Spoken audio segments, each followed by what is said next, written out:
I'll give you a tip on how to record something like this. It is that you're not speaking to a crowd. You picture yourself speaking to the person that you want to reach the most. Because ultimately, you're never speaking to a crowd. You're not speaking to a population. You're speaking to a conglomeration of individuals, so it makes the most sense to speak to the individual. And I actually pulled a podcast, which is weird because I usually have a pretty strong, just felt sense when I've made something and it should go out there. And this time it was weird. I just, at 2:30, I was just like, 2:30 a.m., I just woke up and I was just like, there's something wrong about this. And it's not even the content, it's just the tone of it. It's the way that it's presented. Because I've always, as odd as it seems, like, and I had bad dreams too, which is strange, which is funny too, because the way that I think about these and kind of the liminality of them is, there's this old joke about dreams where they say you just kind of picture your brain being like, oh, you're still here? Hey, you want to see some shit? There's something that I actually am a reluctant, I don't know what you'd call it, like pundit or commentator or editorial guy. Yeah, I'm quite reluctant about that because in the past I've always found this kind of thing embarrassing. There's just something about like, I don't know, like a Bill O'Reilly or something, or even a lot of YouTube commenters and, documentarians and so on. It's just, they exist in this one mode, and it's often sort of a very strong us against them narrative. It's a very flat kind of thing, but it's just it's the same timbre all the time of us against them, this like strong emotion. And it doesn't really seem to be healing in any particular way. Now, there's this corny idea of love languages, like how you actually express, care and affection for people. And, I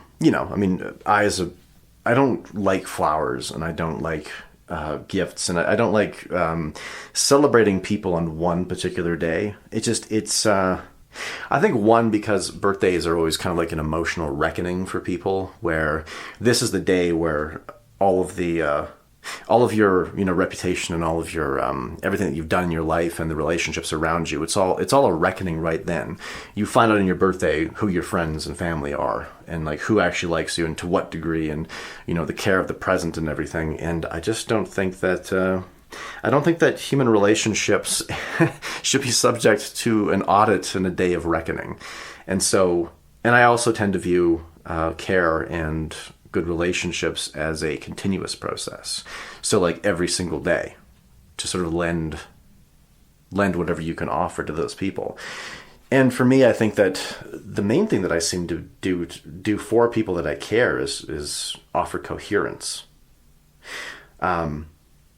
Which the dark side of that is always like control and narrative control. And because, if there's one thing that I'm going to say that I'm very good at, it's sales.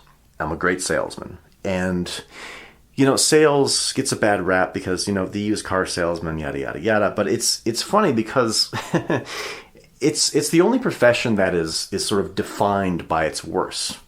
So you can have a plumber that doesn't do the work and fucks off and charges you, or you can have contractors. Like, anyone can do a job poorly. And so what a salesman is, ideally, is literally just somebody that sees that you have a problem and recommends a solution, sees an opportunity and gets people together.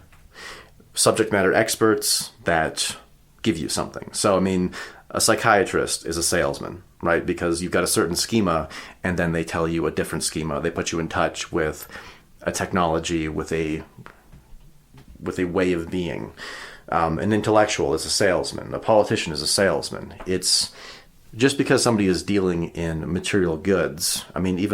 Selling ladders and scissors and USB dongles, like it all matters. And as long as it's bound by ethics, it's one of the most essential things in the world. And even the way that you present yourself is sales. Like, it is always a relationship where you're trying to show that you provide value to the other person. So here I am. And maybe it's just a matter of for respect for the craft, that just I feel like I sold something wrong. It was a good product, but it sold wrong, and thus took it away. And I think too that punditry and intellectualism and all that goes terribly awry when you just forget what the best form of your job actually is, which is to just give the most honest thing that you possibly can to the individual and then go from there.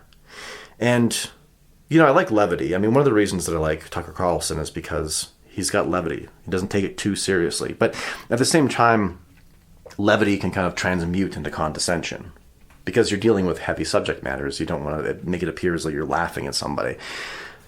And two, it needs to be more, the conversations to be more honest and contemplative. They need to, if you picture yourself talking to somebody, there's more of a natural rhythm to it, and there's more space left for them to think and to breathe. It's a conversation. It's not a programming.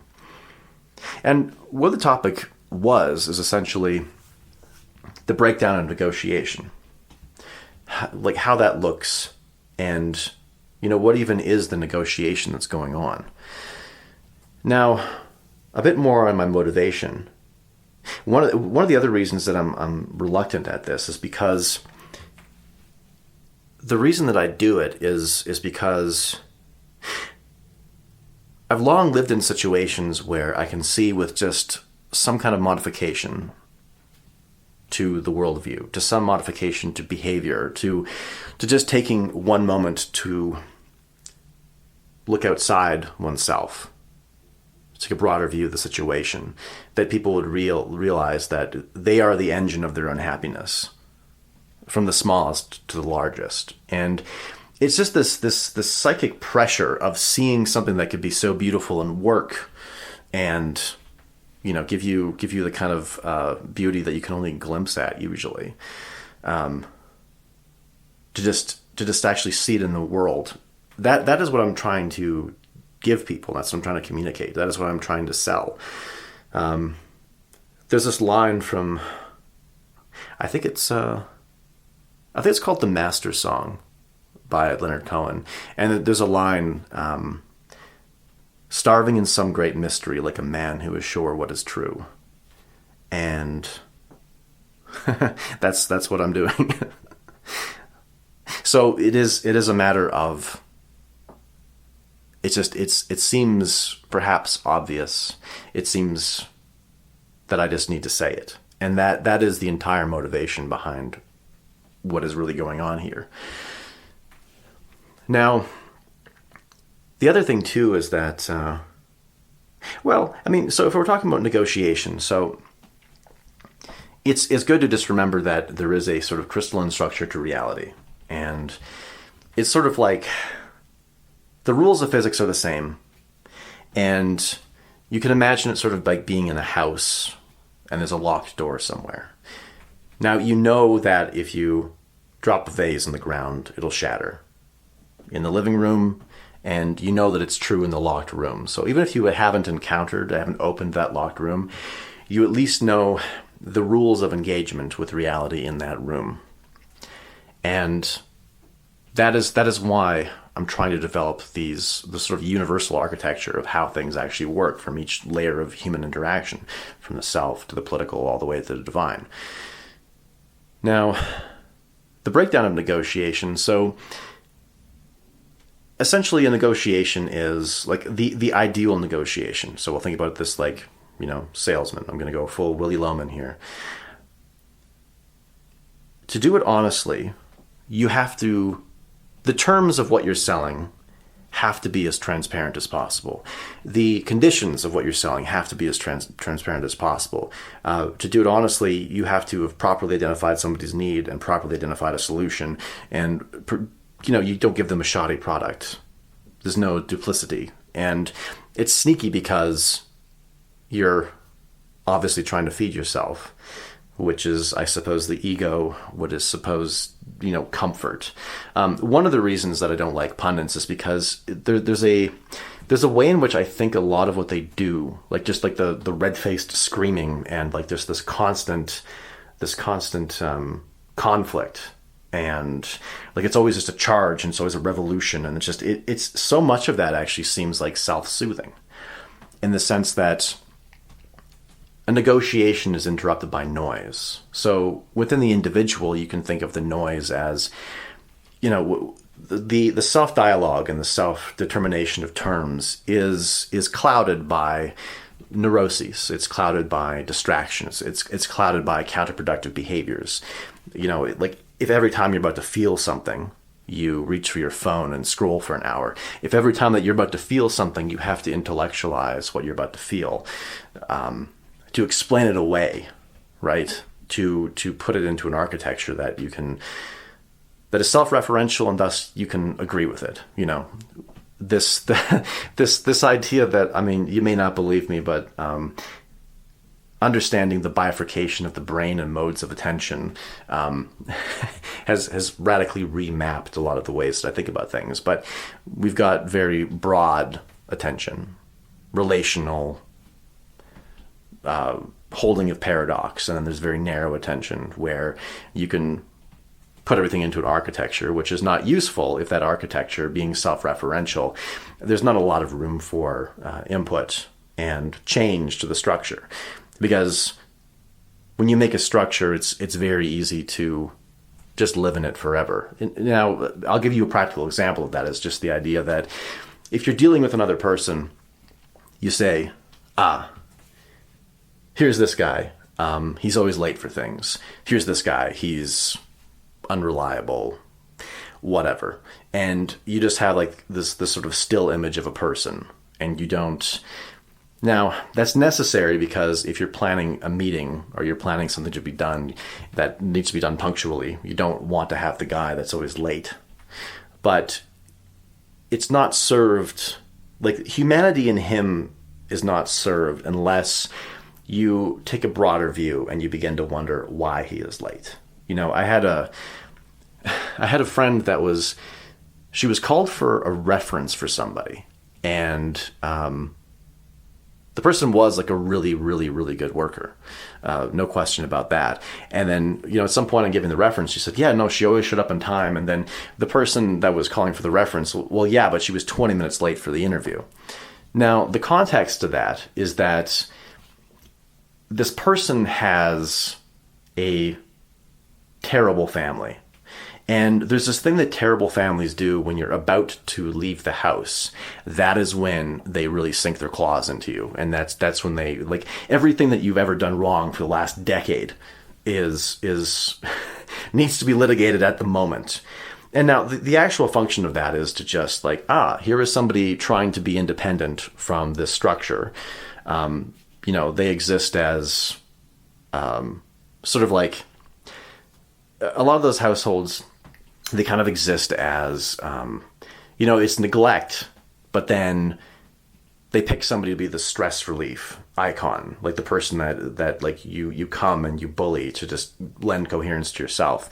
Because that is this another sort of these self-soothing things by tyranny, is that if you feel out of control by controlling somebody else, there's some transference where you feel temporarily in control. It's a stress relieving thing. So, here is this person trying to leave the house to go to a job interview, and there's the potential that, they're late because one of their parents just like tore into them for 20 minutes. And because they had some kind of subconscious sense that like, yes, this thing that is stabilized in the household, this person rather, treated like a thing. Thus, we need to ensure that they don't, gain independence.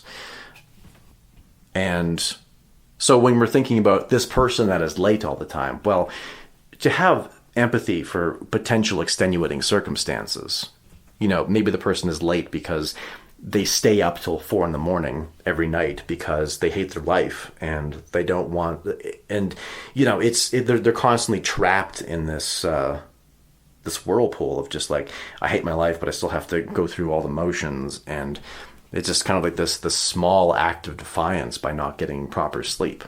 And even compromising your sleep is one of those things in the sort of negotiation internally that is terrible. But to go back to the greater point, it's just viewing people as continuums and context and circumstances. So it is the holding of paradox. And I suppose wisdom itself is kind of holding a paradox in the sense that, yes, there is a functional way that you have to treat people in, but there is also a contextual and broad view that you have to hold for people too. And I suppose wisdom is the way to hold both modes at the same time for everything, all the time, forever, which is exhausting in and of itself. And if we're talking about the task of lending coherence to people, it is the transmission of wisdom, which is like, how the hell do you hold all these paradoxes? Because, I mean, life itself is something of a paradox. Well, no, life itself is a paradox. God is a paradox. Everything is a paradox. Because you're gonna die. But every day you wake up and in a way you act as though you're not. Because you would think, well, if you're going to die, why not just enjoy yourself as much as humanly possible all the time? Why not just do everything that you want at every moment? Because the lights are just going to go off at some point, so you may as well enjoy it. But nevertheless, here you are engaging in all these activities, planting these trees whose shade you may never enjoy. So you're doing that anyway. Like, people leave. People drift from your life, and yet you still invest in them. And you don't have certainty. Again, it's a paradox. It's just a constant paradox. And even with the idea of, say, liberty, like, what even is that? Well, I mean, that is the embrace of paradox itself, because what these people are actually asking for, I mean, what I'm actually asking for is I just want the ability to experience truth and to experience the world as it is without the terms of a negotiation being destroyed. So if we talk about it in political terms, so I talk about money all the time. That is because money is the way in which we gauge in how things work in the world. It's imperfect, but it is the closest thing that we have to sort of a lowest common denominator of human activity, or a denominator itself. Like, that's why monies are called denominations.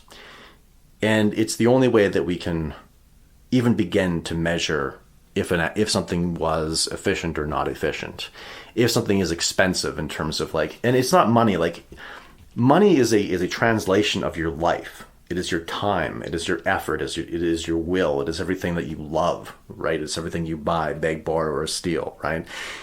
And when you mess with that, there's a negotiation, say, between you and the government. And the government says a certain policy will cost this much. So the example that I would use is school lunches, for instance, or school breakfasts, or, welfare, SNAP, whatever. But it's always this bargain where the government says, well, we have what effectively the terms are, like the used car pitch is essentially, well, we have an endless pile of money that came from billionaires, and we're going to use it to feed kids. And if you disagree with that, you hate children. And it's the same thing for healthcare. Like, if you don't have this happen, well, you're responsible for people dying. Now, the problem with that is that it is the terms of the negotiation are completely lied about. So first of all, if you care about kids, the system itself exists by saddling the unborn with millions of dollars in debt the minute that they're born. And it also has the effect of taking the society itself and taking bricks from the foundation and adding it to the edifice, which means that the structure is weaker and the fall will be much more spectacular than you can ever imagine. And fixing the money just means that when somebody says, if the government says, we want to do something, the price is actually there. There's no hidden costs, so to speak, to use the analogy. And when it comes to, well, we'll go back to the very basic unit. So we've got the person, we've got you. We've already talked about the negotiation that can be when the terms of what you're bargaining with are distorted. So that is where self-attack comes in. That is where The story that I'll tell for that is just too much of life is getting over something without integrating. So when I was a kid, I had this problem where I couldn't cross the street, like by pressing a call button and waiting for that little incandescent man to tell me it's time to walk. The internal thought process was like, who the hell am I to stop this, to stop the flow of traffic, to stop these people?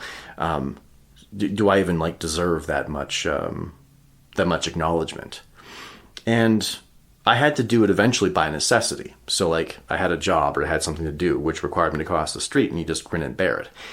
But the problem is that I didn't attend to the feeling of uselessness and the low self-esteem that would cause me to even have that instinct in the first place. And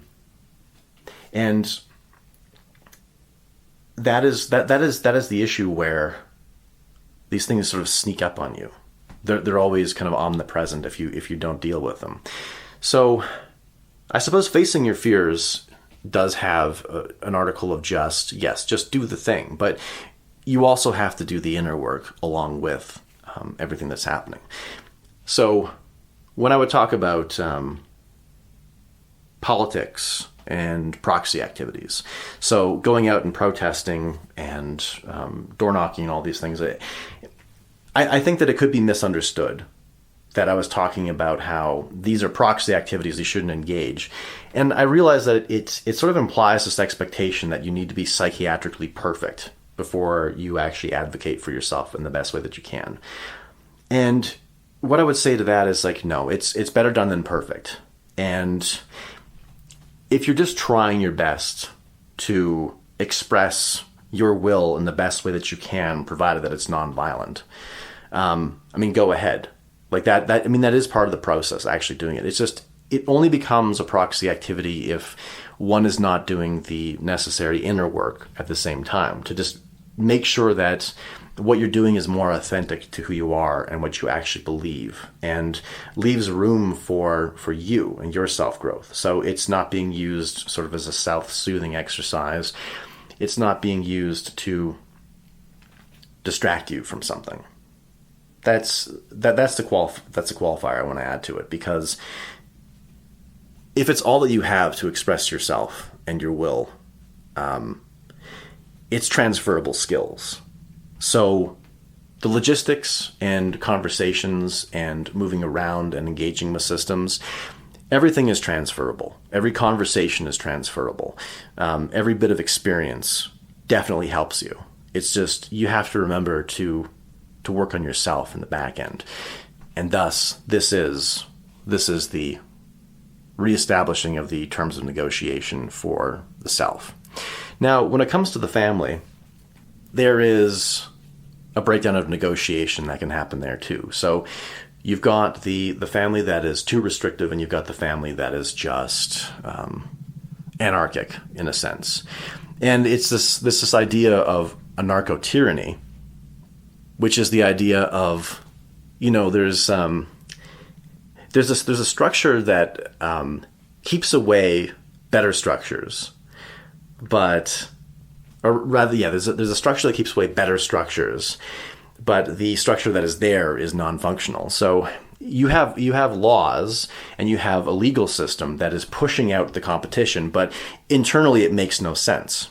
And so neglectful families do sort of have this thing where they keep out better voices and more healthy voices and give you nothing in return. So you're left to your own devices to find your way in the world and to work things out. And that's a lot of time, that's a lot of effort, and a lot of distraction. And, it impairs your ability to actually make a self out of yourself, because you're scrambling, trying to gain coherence that was not given to you in the first place. And that compromises you and sort of stymies your maturity and stymies your ability to find those sort of rare glimpses of happiness in the world. And then in the over-restrictive family, you're written without a lot of consultation. It's just sort of here's a very strong structure, and we don't really care what you think. Just you absorb everything, and that's you. And then it also has attending to it a lot of activities. So If it's controlling, they don't want you to leave and establish yourself, because the family gains coherence by potentially controlling you. That seems to be the most extreme case of it. And anytime that you start to individuate and to find your own way in the world, then it is just a litany of activities. So it's like, it's church, or it's volunteering, or it's just every activity has to be with the family. And, it is never like, where the hell are you going? You belong to the family. It's always just like, oh, where are you going? I mean, there's all these things going on tonight. Like, you don't want to miss out on that. You don't want to disappoint your family. Like, we love you so much. We need you so much. And, it's always this, there's always a balance between the two. Like, a family should be some people that give you guidance and support, but they should also allow autonomy. And again, like, to be the proper mother and father is itself sort of paradox, in the sense that you've got kind of this Hippocratic oath where you have to provide guidance, but at the same time, you have to remember that eventually the child leaves, and your job is to give them only the guidance that is necessary to allow them to become a functional person themselves. And it gets really tricky because people have kids, when they're relatively young, strictly speaking. And there's not a lot of good guidance. It's really tricky to figure it out. And a lot of people haven't integrated their own trauma and their own bad habits from the individual or from their parents. And so the whole thing just becomes very tricky. And the consequences are painful enough that in the past, I think that I've been it's a serious topic, and I don't want it to seem like I'm being harsh, because when you develop a sort of us and them isolating idea, you don't really help anybody out, because the worst parents, their children are still attached to them. Like, you're still attached to your parents no matter what happened in one way or another. And it's always a very complex relationship. And you can't reduce that down to an us and them narrative. Now, I think that I've done pretty well at not making it too much of a conflict-born thing. Trying to explain it with analogy to the other layers. Because, so in a relationship, so if we're talking about like romantic relationships, family relationships, friendships, and we compare that to politics. So the sort of ideal society is one in which, because you need to have law. So in the Hoppian construction of human interaction, you've basically got three ways to live. So when you encounter another person in the world, these two Neolithic cavemen approach each other, and you've got three options. The first is to consume them directly, which is to just like kill them and take all their stuff, or like eat them. The second is enslavement, where you allow them to live, but they're shackled under you, and they're punished if they don't obey you. And then the third option is just full cooperation, where you both have rights, and you both have equal rights, and you both respect their rights, and it tends to be more efficient because you're working together, Teamwork makes the dream work. Now, the biggest problem in the world and in relationships and in negotiations is that there is an ocean of behavior between slavery and collaboration. Because in a negotiation, if you commit fraud, if you lie about the terms of something, for instance, well, what you're doing is you're having somebody give up, like say that you give them something that you know is going to break. And then they give you say like, this will function for 6 years, but it's going to cost 6 months of your labor. So if you give them this thing that is only going to last for 2 years, but it's for 6 months of their labor, you have essentially stolen X many months of their labor, of their life. Now, if that isn't something akin to enslavement, then what the hell is? So if you trick somebody into doing something for you, that becomes more toward the slavery aspect. So We think about, in the political sphere, we've got fiat money. That is obviously approaching slavery, because people are sacrificing their lives and their communities and their cultures to a bum deal, basically. And in relationships, you've got the same thing, where if you gaslight somebody, or if you overwrite them, or if you misrepresent the terms. So if we go to like the family, if you make your kids believe that they only exist at your pleasure, they only exist because you provide them guidance at all times and you control every aspect of their lives, well, that's not true. And these innocent people waste a lot of time in a system that they think is supporting them, but it's actually destroying them. And it's the same if you give them no guidance. It's a system where they think is lending them coherence. And not only that, but you teach them what coherence is. And their worldview then becomes, oh, the world is a place where I'm abandoned. And thus, every significant relationship will have me being abandoned. Or every significant relationship will have me being overwritten. So here we are again with the dishonesty. So you're selling somebody something, and what is it? It is wrong, and it is not the way that things actually are. It's a form of fraud, essentially. Now, when it comes to political sphere, the other way that negotiations break down is when the frame is changed. And in having conversations with people about liberty, I'll have these conversations, liberty and then libertarianism, the political substantiation of liberty. And I'll have a conversation with someone. It doesn't really matter what side of the supposed spectrum they're on. They'll just say, well, you can't get rid of healthcare, and you can't get rid of courts, and you can't get rid of welfare because people will die and there'll be disorder and blah, blah, blah. And again, that is their interpretation of what I'm suggesting. Because all that I'm suggesting is that things actually make sense. So in negotiations, words mean something. They have to mean something. If we don't have semiotic agreement on what words mean, then we're not really, like, the terms of negotiation are not there.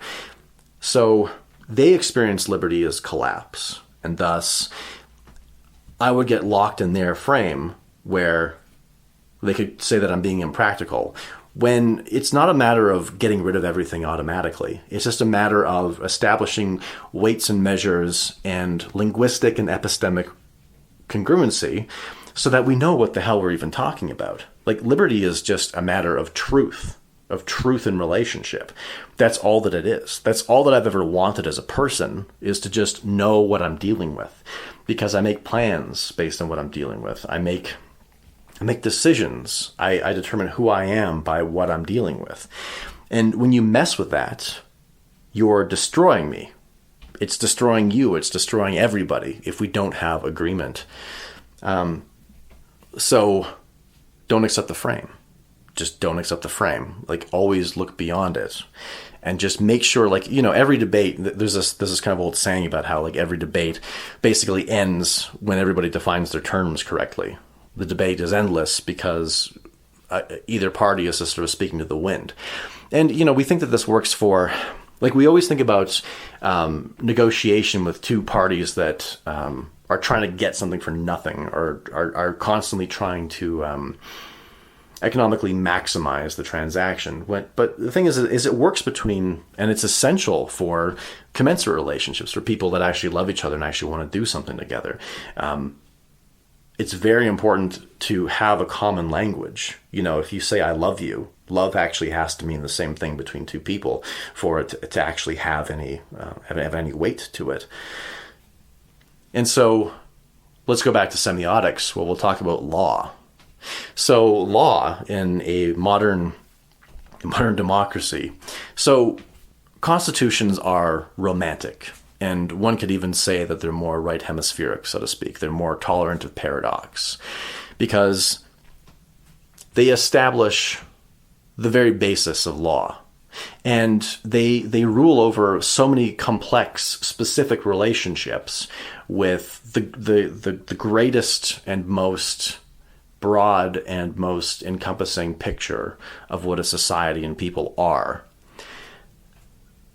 because it is sort of they had this thing like back in the day before they measured feet by like, the decay of cesium and like, the passage of something through a sphere. Like they use like very, very like precise physical means. But back in the day, they used to just have like a meter or a foot, and it was just a platinum iridium bar that was somewhere. And every time that you wanted to make sure that your tape measure and your measurement tools were in proper shape, you would go and you would visit. I mean, with the foot, they used to have it like, I don't know, like on the city hall of like every town, where like there was like a metal bar the length of a foot. And then in France, they literally had like a kilogram platinum iridium under like 9 bell jars. And the meter was like this weird rod. But the Constitution is supposed to be that, like, and not anybody's particular constitution. It's just like constitutions and founding documents as such. But so you'll pass a law, and then what's supposed to happen is that if the law is unconstitutional, the judiciary, this balance of powers, is supposed to strike it down on the basis of this very clean, clear language. I was talking to somebody about Abe Lincoln once, and he was talking about how amazing he was as a lawyer because he both represented a employee against a railway company and a railway company against an employee in the same day. And, all right, but I mean, in modern terms, he would be, even if he was the greatest lawyer on earth, he would be locked in that scenario for years. An employee suing a railway, like, first of all, nowadays it would never even make it to trial because it's so complex. And the discovery involved is just, millions of boxes of data. And discovery is the process by which the counterparties have to provide the evidence that they're basing their case on that will be presented to the court.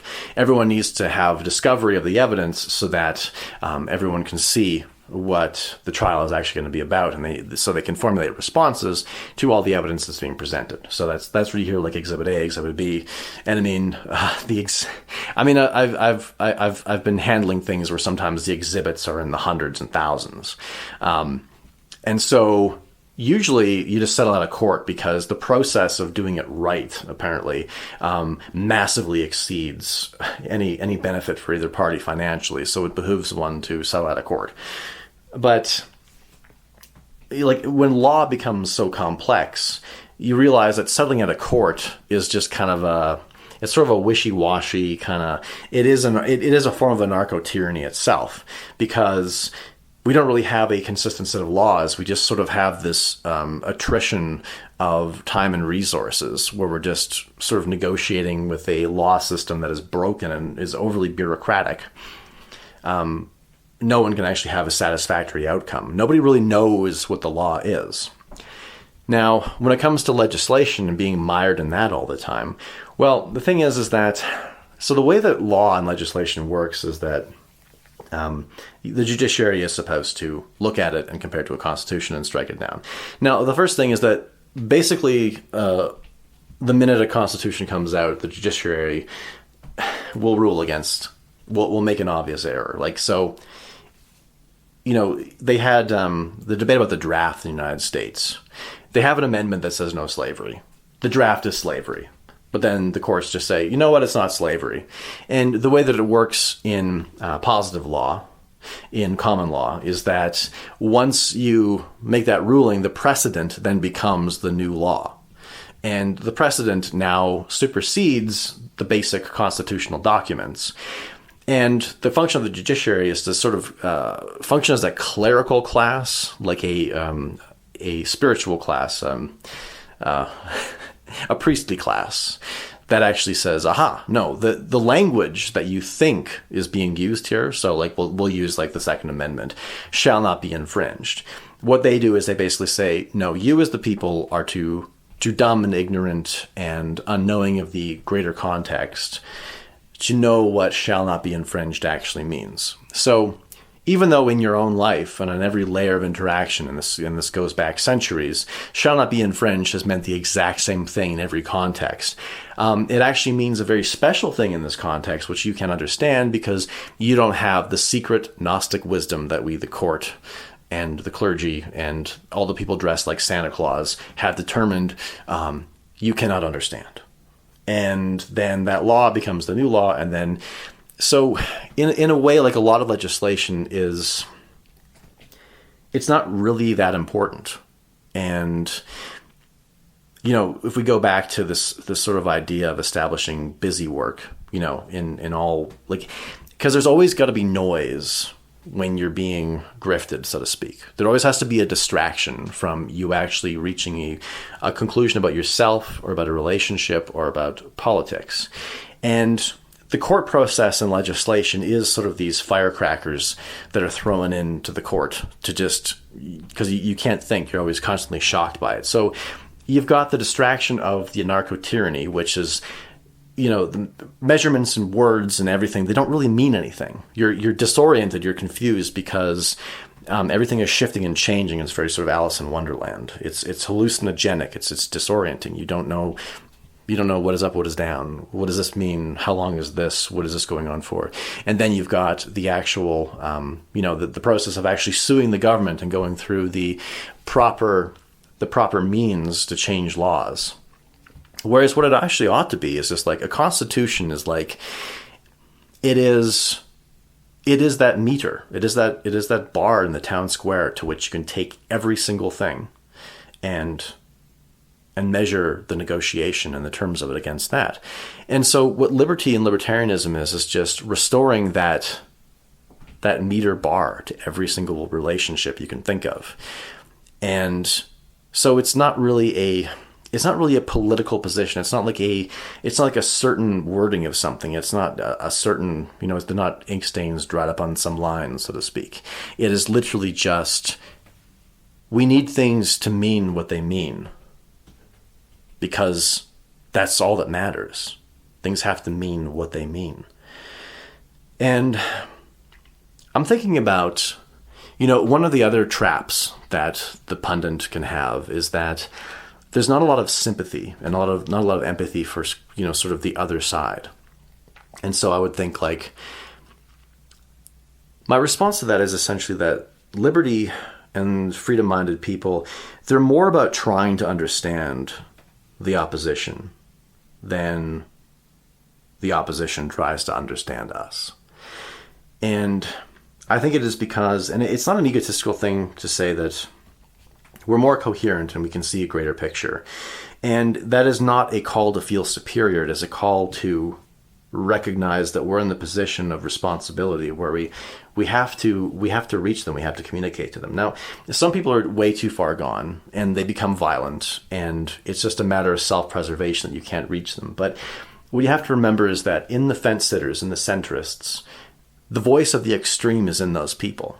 And so we have to understand those that do not love freedom as much as we do, who do not understand the preposition, who do not love coherence, and actually want to have a world that's worth waking up into. We have to understand those people, why they become like that. What is their thought process? And then you could say, well, that's too psychologizing. Well, who hates things being psychologized is people who will not enjoy the process of being psychologized. No comment is still a comment. If you say that I don't want to psychoanalyze, it is a fair question to ask, okay, what's inside you? Because, my personal policy is just like, I can't be afraid of anything within me, because no matter what, it's going to come out. It exists in the negative and the positive. If I don't do something, everyone can tell what I'm afraid of. If I do something, people can tell what I want and what I love. And it is a matter, at least internally, like one of the noises, the firecrackers, is if you're ashamed of yourself for no good reason. If you don't have the ability to even measure what you should be ashamed of in the first place. If that is not fixed, then you're disoriented. And again, I'll just say that like it's not a matter of knowing that you're disoriented and distracted keeping you from going out in the world, because I really think that the distraction, disorientation is only cured by you establishing your bearings yourself, both in action and internally. And when I think about like what's my responsibility here as somebody that is suggesting a system, is just to be responsible and honest about that, even if I have to be somewhat self-effacing and self-revealing. If I care about the world and the way that I show care is in coherence, then sort of the shame would be the lack of coherence. If I feel like I've just made it worse, made things less understandable, if I've twisted language rather than redeemed it. And so further from semiotics and word meaning, we have history, words, and their meaning across time, their meaning across action, their meaning as descriptors of events that have happened. Now, in the relationship, we can think of this as gaslighting and the defense thereof. So, or the defense there against. So, in gaslighting, essentially what this is another person has not just a lack of recollection of something, which often comes with an attending humility. It is that they remember something happening that you don't, or they remember something happening not the way that you remember it exactly. And so it is a form of narrative control. It's sort of like a personal miniature psyop. And the way that you defend against this is you generalize the principle. You try to generalize the principle as far up as you can. And so you say, okay, so we're in a situation where we disagree about what happened. You are giving me this version, you're disagreeing with me. Now let me ask you, in a situation where we're disagreeing about what happened, who has the ultimate interpretive power? Does that mean that in every situation that we disagree, you are the arbiter of truth, of language meaning, of history, of what happened, how it happened? Are you going to tell me that you are the ultimate interpreter in all circumstances? And I think one of the ways that you may be able to tell if it's gaslighting is that this person is taking the role of interpreter all the time, and then it's also towards things that are beneficial to them, just looking at the basic incentives of it. So we take it internally, the kind of internal gaslighting where you don't want to admit that you did something or you're doing something wrong or that you betrayed yourself or your ethics, and so you tell yourself a little story about what happened, and in a way that makes you look great. Or it's just collapsing into a finer architecture. You're trying to gain self-coherence by putting everything in like tight little boxes and like a nice little narrative that cannot be challenged. It's just a matter of comfort. And what's interesting and tragic is that in both the sort of self-deception and the relational deception, a lot of times it's not really whatever evil is exactly, which I don't really have a very strong definition of it. I know it feels evil, but the point here is that it's a lot of times people are just grasping for coherence. They're just grasping for something that makes the world make sense. Like when we talk about controlling another person to feel control over yourself, well, we have to remember in terms of empathy. I mean, empathy that's still protective of you and, does not cause you to have all your life force and motivation and life drained. But still to just understand that like people are trying to find coherence with themselves and in relationships. They're scared and they don't know what to do. And they've never maybe necessarily had a healthy relationship modeled for them, both internally or with the other person. And so there is possibility for redemption there if they're humble enough to know that they actually can live in a world that makes sense and where things consistently mean everything. If all the lights are turned on, they're still loved when the full light of them is seen. And what causes people to operate in this antagonistic way to other people in this deceptive way? Well, it's fear. There's a sort of poverty mindset. You're more likely to steal if you're poor, and it's just the more poor people are for like love and attention and affection and approval and motivation and just the interaction with beauty, I think that the more they're going to be prone to having this sort of zero-sum mindset where someone can only benefit to their detriment. And so when it comes to healing the world, this is why the courts, in a way, in the greatest way, will tend to gaslight. Because, I mean, what is the interpretation of a constitution? With very clear language where they say, no, sweetie, you don't know what this actually means. You don't really know what the words mean. You know, the whole point of, like, if you're ruled under a constitution and laws, if you, as a non-expert, can't understand the laws, you don't have informed consent to the laws or the constitution.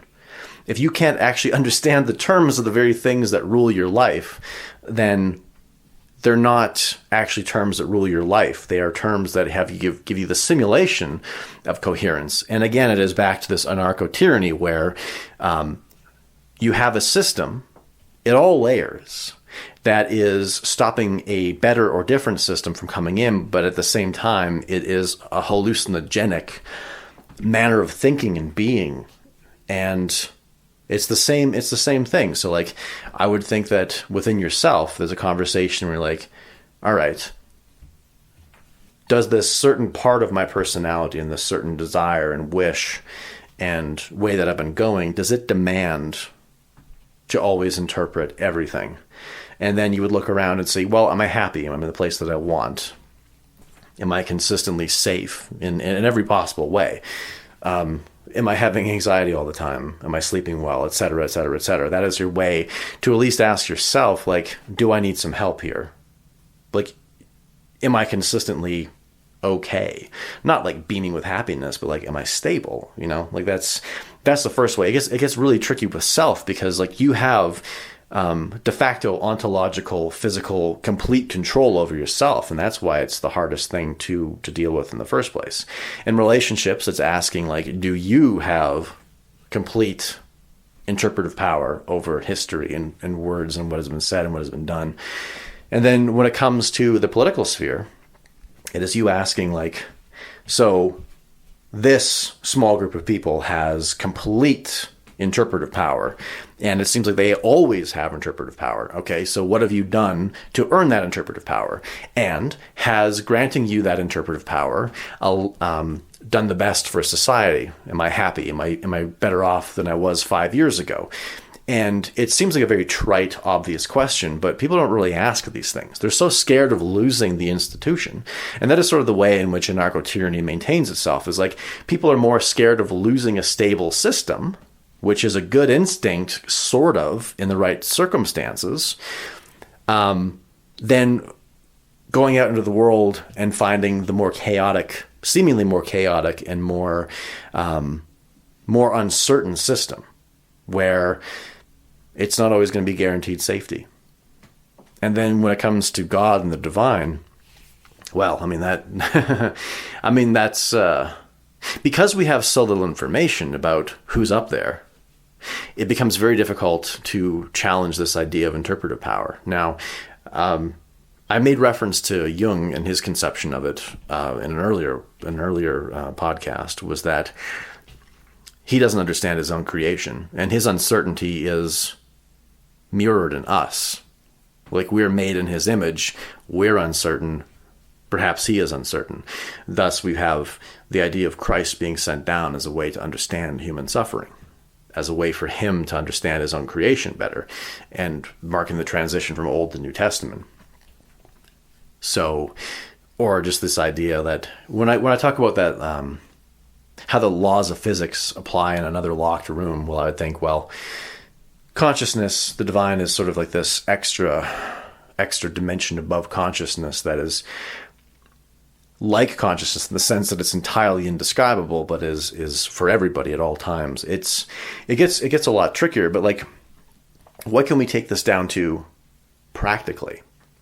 And it would seem to be that though God is unknowable, he should be negotiable. He should be able to see a good case for a certain outcome happening. If you're pure of heart and you ask him for something that would increase the aggregate beauty and grace in the world, and you just have to make that case. And now it's a counterparty that has full access to your heart and mind and your actions. So, I mean, there's no deception there. There's no possibility of deception. And you would think that you would want to be most like God, which means that you would then have to understand the other person the most and really get inside their head and their heart and try to deal with them with the most understanding, because deception itself and a breakdown of negotiation would seem to be when there's no understanding. So the general overall ethic does seem to be understand first, or understand as much as you can. And then we run into another paradox where you have to operate without perfect understanding. So the godliness would be understanding that you need to have understanding, but understanding that unlike God, you're not an infinite, omniscient, seemingly pseudo-omniscient, eternal creature. Thus, you would have to collapse that. And so wisdom would again appear to be acting like God without being God. Yes. So have fun with that. But here we are. But so when it comes to the parents both neglectful and overwriting, I think that I do a pretty good job of trying to understand where they come from and why they do what they do. And I don't really think, like I've said it before, that punishment that's not what you're doing. What you're doing is you're just learning from mistakes and making sure that you don't do it yourself, because that is the ultimate precipice that you reach when it comes to lack of integration, is that you just sort of repeat the things that were done to you, which is just sad, deeply sad, because it's something that you suffered under, but yet you repeat it.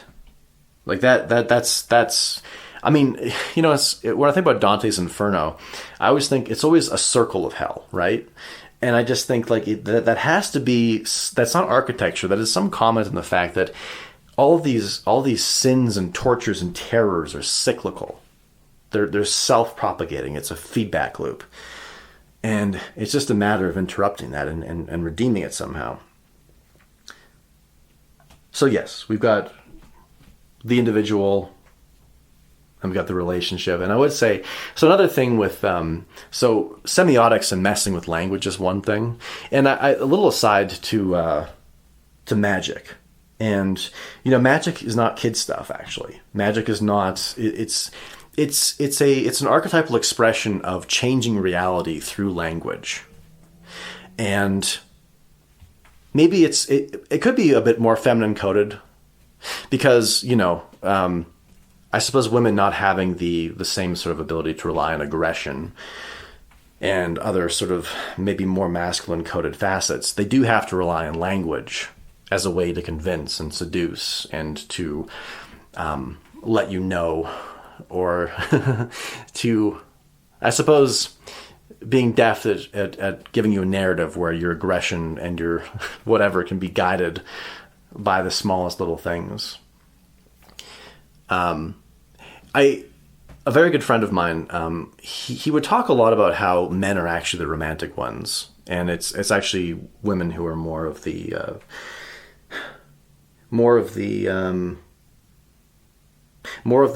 cynical and not cynical in a bad way, more like survivalist.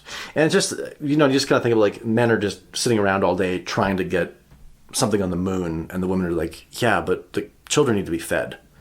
Like it's not some gender war bullshit where like we have to be fighting one another.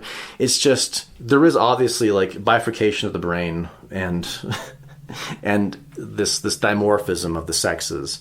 It is important to look at, and to always just remember that it is a, for lack of a better term, it's a yin yang. It is incredibly complementary. And the gender war only happens, frankly, when the government gets involved. And it weaponizes women's desire for providership of their children. Like, this is the school lunch example.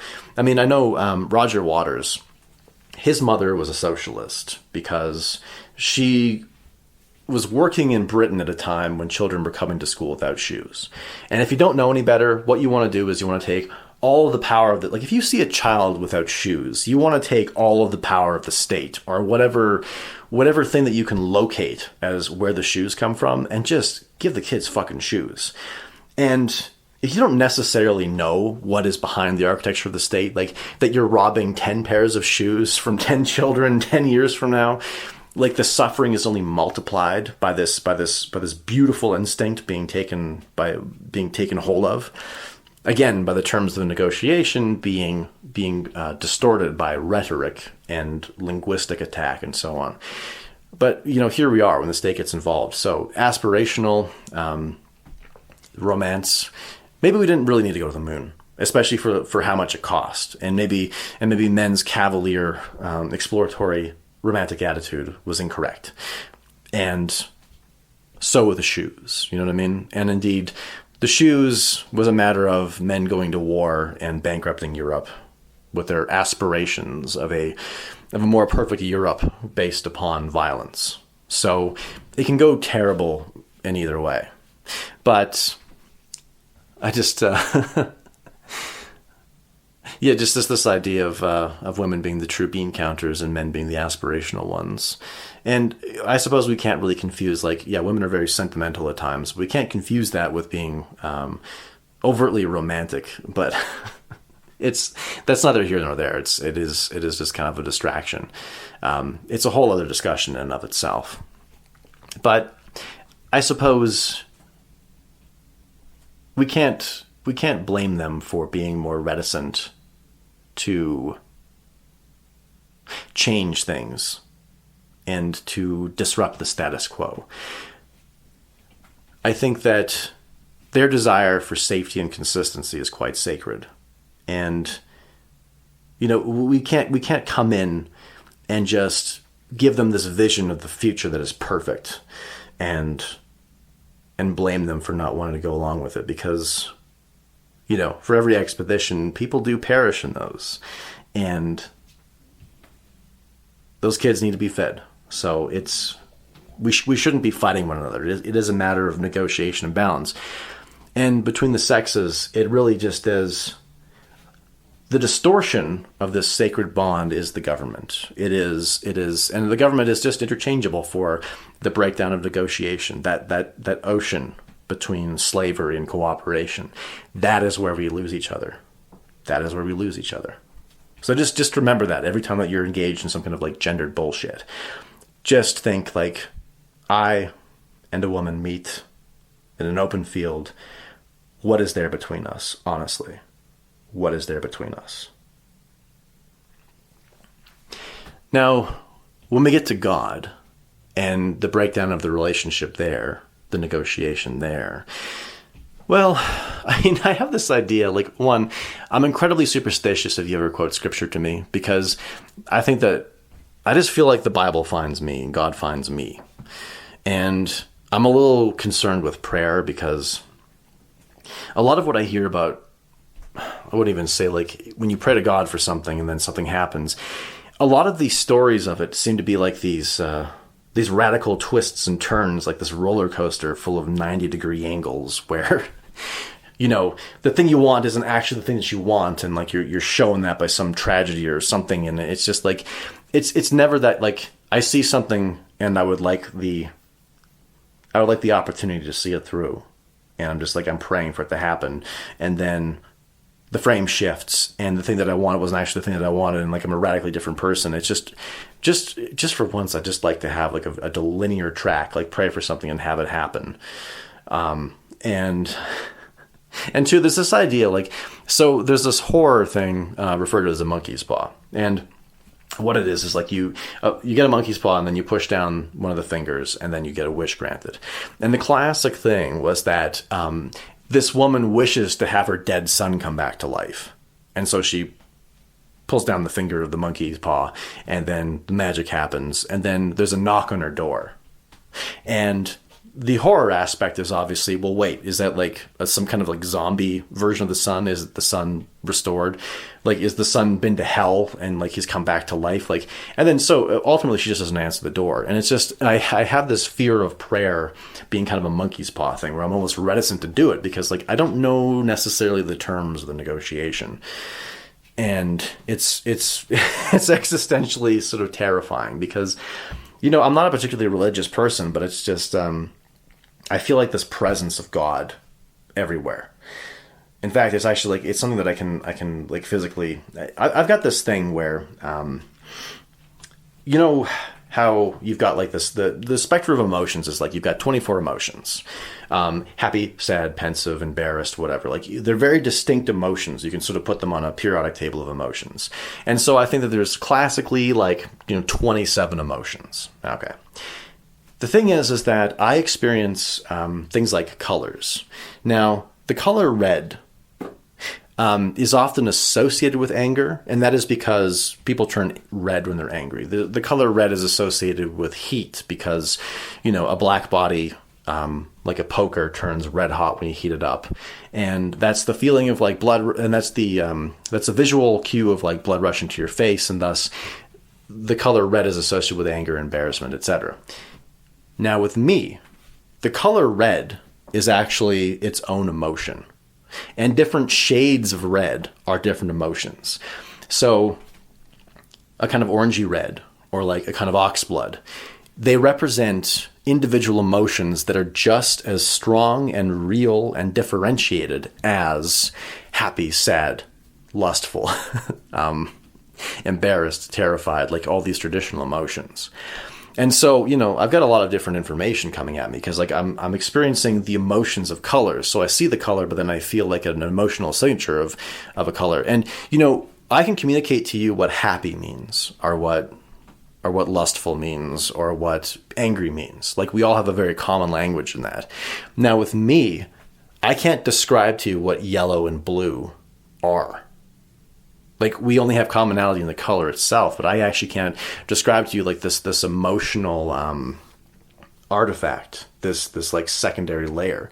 And then it expands beyond emotions. So if you're a significant person to me, I actually I register your face and your life and the way that you operate as its own emotion. So people are like emotional spirit and spectra to me, as well as being the entire person.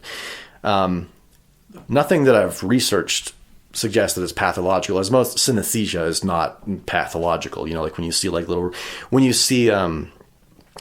so people with like proper synesthesia, like the visual audio, like they'll hear the note like, you know, A2 at 440 hertz, and they'll see like a purple flash in their visual field. And so like me having an emotional specter for you is just like a purple flash. But anyway, so with God, I actually experience God as like a actual, I don't see it, but I feel that it's there. It's like this kind of black dome, that expands all the way out into infinity. And it's kind of freaked me out because I've always had this omnipresent black dome in my consciousness forever thinking about God. And when I talk about God as sort of an allegory for something, or if I talk about God as sort of like an earthly invention, well, that black umbrella over reality itself then is sometimes compressed down to like this little sort of black neutron star. I don't actually see it, but I feel its presence. It's very, very bizarre. But so when I say like I feel the presence of God, like I feel the presence as if, you know, you can tell that you have the sense that somebody is in the room with you. I feel God in that way. Then I got the black dome, and then I've got like this sort of like band of presence around my brow.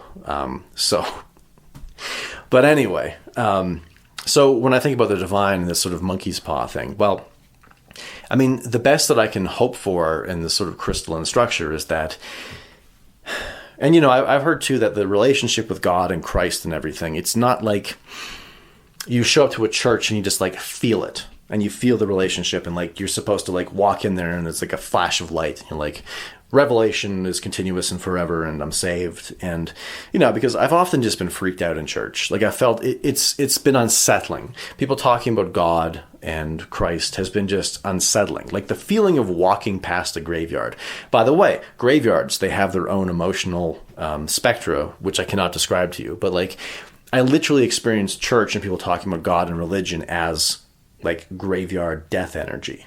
And thus, when I actually feel God is in just, it's in beautiful things like sunsets and like the look in somebody's eyes after you say, I love you, and they've received it and they say it back. Like those sort of moments that like stick with me. That is where I feel God. That is where it happens, when things just seem to work, and that the world has sort of this, this is a very unique experience to Calgary, but when it's like negative 30 degrees for a month, and then the Chinook winds come in.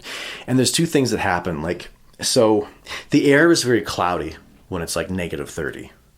So there's like this visual snow. There's this sort of this like kind of whitish malaise over everything that kind of grays it out and desaturates everything. And the sound is very crystalline, and it's very echoey. And so when a Chinook comes through, I can't even describe it. Like, so there's this warm wind that fills the air, and then there's that haze comes out of the air, and everything becomes incredibly clear. And there's always this attending sunset that just washes everything in like this beautiful, like warm light. And everything seems like you've gone from like a snowy television set to like, a 4K rendition of film. Like everything becomes more beautiful and crisp, and the colors and the depth and the color palette itself becomes more complex. And then, you breathe because it's warm and there's a warm wind, and you relax. You're no longer tensed with the feeling of like guarding against the cold, and the sound becomes softer, like a carpeted room. And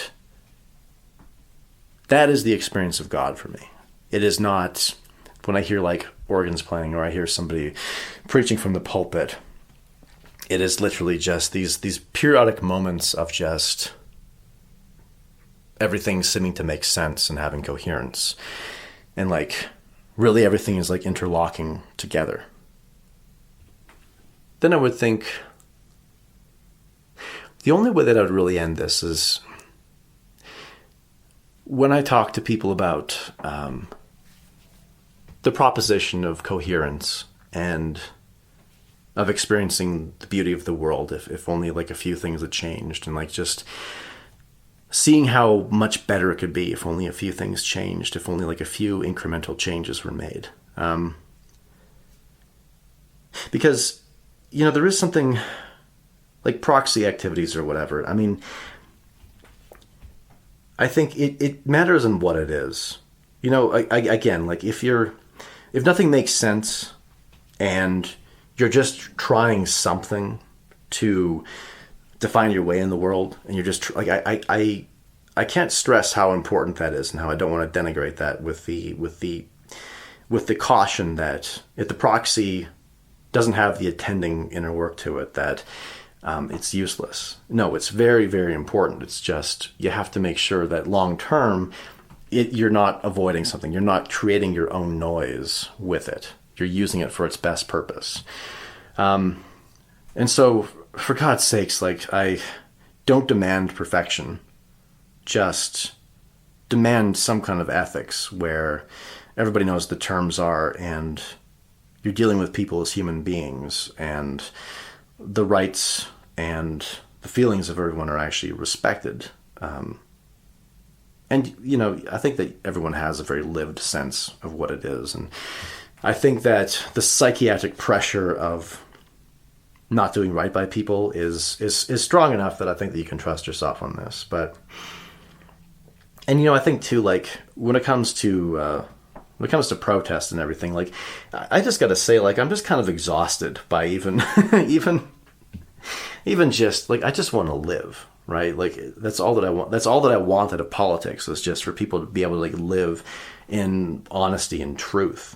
And And I think about so they had the Alberta independence protests, and first of all, I get it. Like some of it is corny because any movement that is radical is going to attract like the puzzle pieces that don't fit. There's gonna be a fringe. There's a fringe of everything because they're sort of like the canaries in the coal mine. They're the first people that embrace a new thing, and unfortunately, their energy can be a bit capricious because a lot of folks are just like obligate contrarians, and like a lot of folks are just sort of like obligate outsiders, and that's its own thing. And again, you can't hate them for their nature. You can't really criticize them for their nature as long as their heart is in the right place. But everyone was really obsessed about the size of the protests because, that's so the statist and the progressive, they have swapped consent for consensus. The more people that show up is the more true that it is. Which is obviously not true, because what negotiation tells you that the more people that agree that you should be stolen from means that it's right. So there's a huge difference. If there's a small group of people that literally just want freedom to pursue happiness without guarantee, to not be mortgaging their children's future, to like live in a house that the bricks aren't being taken to build an extension onto it. Because, most protests are just like, it's an uncontroversial thing that you can get all of your aggression out on. Because if people that have been underfoot their whole lives and have been crushed and have been told that they're shit, when you give them like an uncontroversial thing to like finally express their defiance and to express themselves, they will take the opportunity, and you can't really blame them for it. Because if you don't know a better way, you're just going to go along with like the free shit block party uncontroversial opinion, and that's millions of people will show up to that.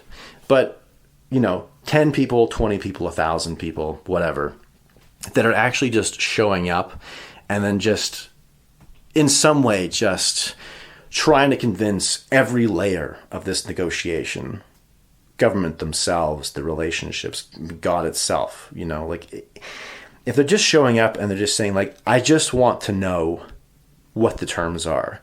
What am I actually dealing with? Like, what is the nature of the world in a consistent manner? I understand that everything great comes from chaos. And all that I want to do is experience the chaos of the universe. I just want to know where I am. Those people that are just asking for freedom and truth, they are far more dangerous and important than millions of people that are not doing that. Never look at the numbers. It is the authenticity of the people. Because I'm not some ascetic where I just want to... I don't want to be poor for its own sake. I want to be poor when it's honest. And, I'll just say that I have sympathy for the fact that where I exist to a lot of people is sort of like the edge of the world. And I don't know, I'll just say that it's lonely out here too.